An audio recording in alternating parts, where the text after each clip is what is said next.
Under 29-2A, let us move on to Calgary-Shaw.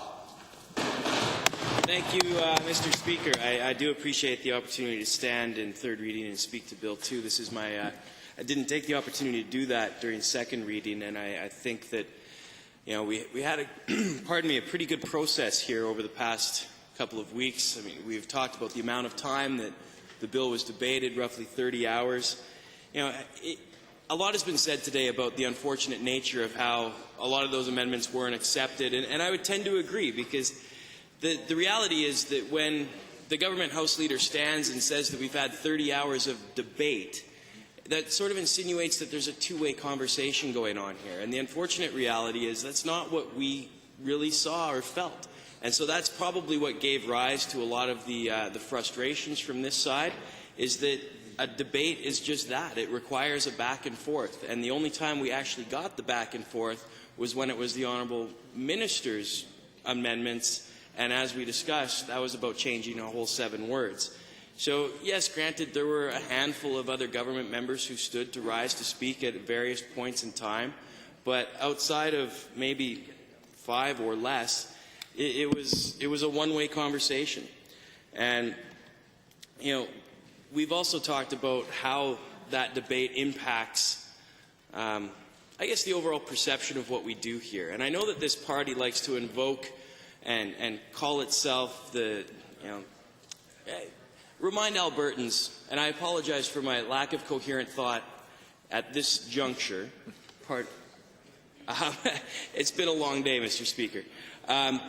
But invoking Peter Lougheed and talking about how this is the party of Peter Lougheed, I beg to differ with you, and I say that for one reason, because Peter Lougheed had the opportunity when he was first elected to sit in opposition. So he looked at this through a bit of a different lens than the members opposite tend to look at things today. And I don't think you will ever have the opportunity to govern the way that he did, because you've never experienced the same thing that we experience here. So I would just ask you moving forward to consider that. And part of the reason that he was so good at what he did was that he worked and he respected the opposition. And they created a mutual partnership to move the province forward. And that's not what we see here today. So I just wanted to raise that point. Great point. But Great point. That being said, I understand the idea of speaking on third reading is what's going to happen now that this bill is going to be passed. And I think the concept of a single regulator, as we've all said, is something industry has been asking for. It's the right direction for this to go.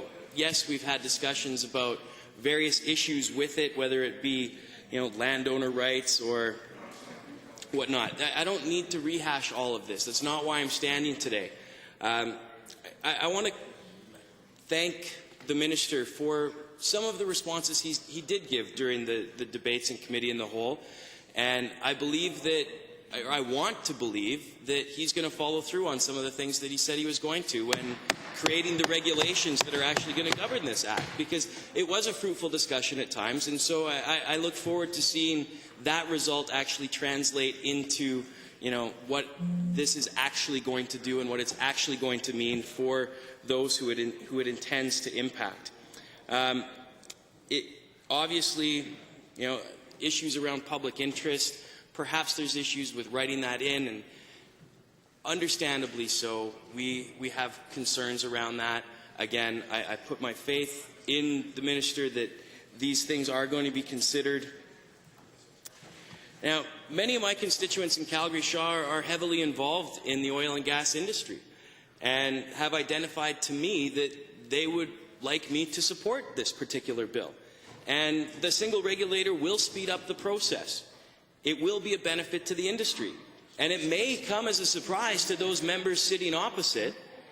And although I do share, and I proudly stand shoulder to shoulder with my Wildrose colleagues here who have stood and advocated for their constituents and the concerns of their constituents, as I would suggest every member in this House do on a daily basis, because that is why we're here, I will be supporting this bill.